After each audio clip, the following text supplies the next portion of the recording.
In today's lesson, we're going to look at solving more complex rational equations using the same skills that we did in our 8.5 Part 1 lesson. We'll see that some things are similar, but these problems are going to be a little bit harder. Just as we did in 8.5 Part 1, we need to have a good understanding of the least common denominator. This is the smallest number or expression that will cancel every denominator. Another way to think about this is that it's the least common multiple of all of our denominators. We're going to take a look at 3 examples of solving more complex rational equations. So here's our first example. To find that least common denominator, we need to factor any denominators that may need to be factored. Let's take a look at this x squared minus 9. We can factor this into x plus 3 times x minus 3. So when we take a look at the 3 denominators, we have the factors x minus 3 shows up in both of these, and we also have the factor x plus 3. The smallest thing that will cancel all of our denominators is x plus 3 times x minus 3. So that is the least common denominator that we're going to use in this equation. We're going to multiply both sides by the least common denominator and get all of our denominators to cancel. So here's what that would look like on the right-hand side. And when we multiply by that least common denominator, notice how I'm sort of writing it up here as the numerator. This is really this over 1. And so because of that, we can cancel the factor of x plus 3 because we have that on the top and bottom. What we're left with on this right-hand side, we're left with x times the quantity x minus 3. And then we will distribute the x to further simplify that into x squared minus 3x. Now let's look over at the left-hand side. So we're going to multiply this whole side by x plus 3, x minus 3. And because there are 2 parts, we are going to distribute that. And so we could go ahead and write these separately, just right from the start. And so that's the numerator, and we'll do the same thing over here, over 1. All right, so let's look at this first fraction. We can cancel the common factor of x minus 3 because we have one on the top and bottom. What we're left with here is 2x times the quantity, 2x times the quantity x plus 3. And same thing like we did before, we're going to distribute the 2x, making this 2x squared plus 6x. All right, and then let's look at our final fraction. So this time, the x plus 3, x minus 3 will cancel with the x plus 3, x minus 3 on the bottom. So all we're left with is 1 times 6 minus 2x, so it's just going to be 6 minus 2x. All right, so let's take a look at what we have left. Let's go ahead and combine some like terms here on the left side. And because this is a quadratic equation, it's quadratic because of the x squared. To solve this kind of equation, we need to get everything on one side and set the other side equal to 0. So let's subtract the x squared from both sides, move that over, and then we'll also add 3x to both sides.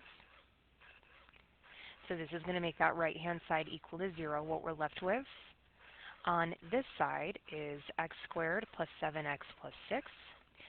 Now we want to factor this. So we want to find 2 numbers that multiply to 6 and add to 7. So we can do x plus 6 and x plus 1.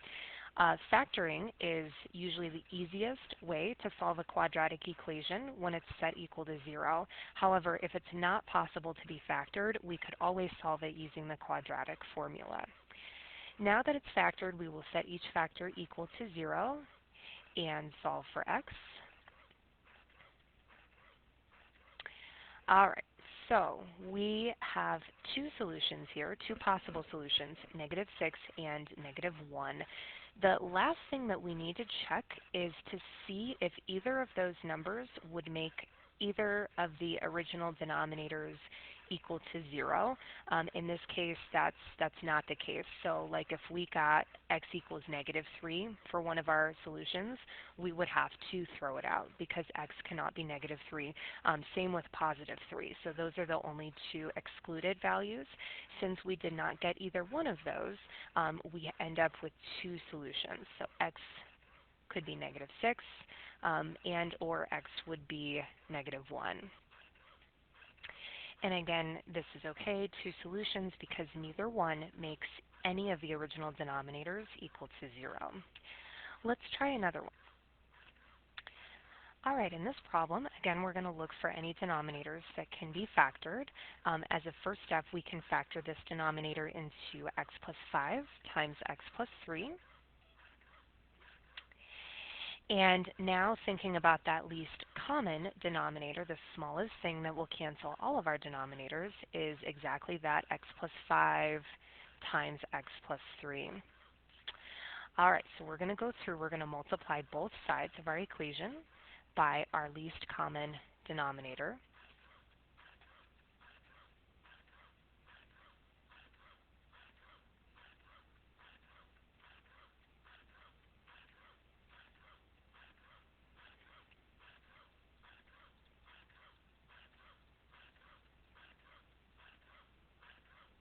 All right, so let's go through and see if we can do some simplifying. So going from left to right, in this first piece, we can cancel the common factor, not the common factor, but yeah, common factor, on the top and bottom of x plus 5. So cancel that. We're left with 1 times x plus 3. So all we're going to bring down for that part is an x plus 3. In this second piece, we can cancel the common factor from the top and bottom of x plus 3. We're left with 2 times the quantity x plus 5. And then over here on the other side, we can cancel both the x plus 5 and the x plus 3, leaving us with -2. All right, now to continue simplifying, let's distribute the 2.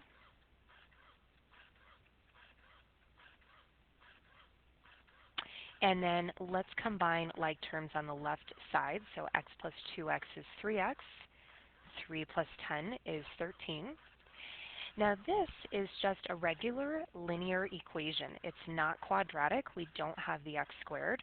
So all we're going to do here, we're going to get the x isolated on one side equal to a number on the other side.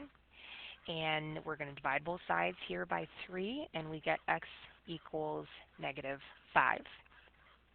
Now, just as we talked about in the last problem, we need to check to see if this x value makes any one of our original denominators equal to 0, and in fact it does.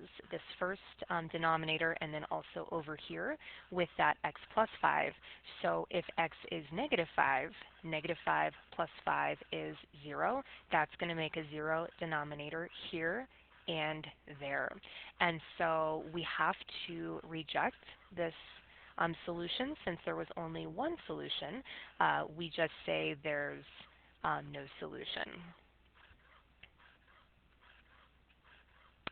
And the reasoning, again, -5 would make 2 of the original denominators equal to 0.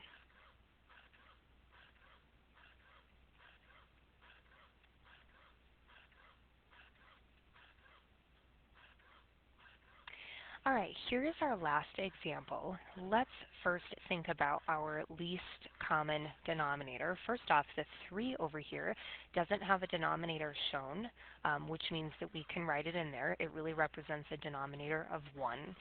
So in order to cancel all of our denominators, it looks like we'll have to multiply these two denominators together. And so our least common denominator will be x plus 1 times x minus 3. So sometimes if they don't share a common factor, like the least common multiple, you just have to multiply them together. So let's go through. We're going to do each part. Multiply that by x plus 1 times x minus 3.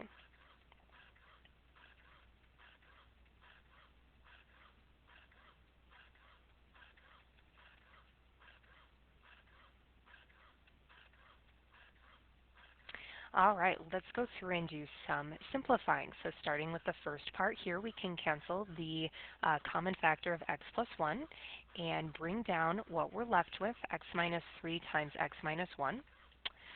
In the second piece, we can cancel the x minus 3, leaving us with negative 6 times the quantity x plus 1. And in this last piece here, there's nothing that can be canceled. We're just going to multiply across the top, multiply across the bottom, so we end up with 3 times the quantities x plus 1 and x minus 3.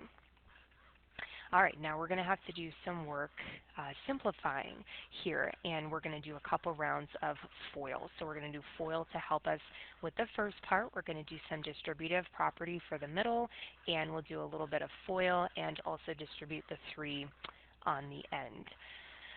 So foiling our first set here, we've got x squared minus x minus 3x plus 3.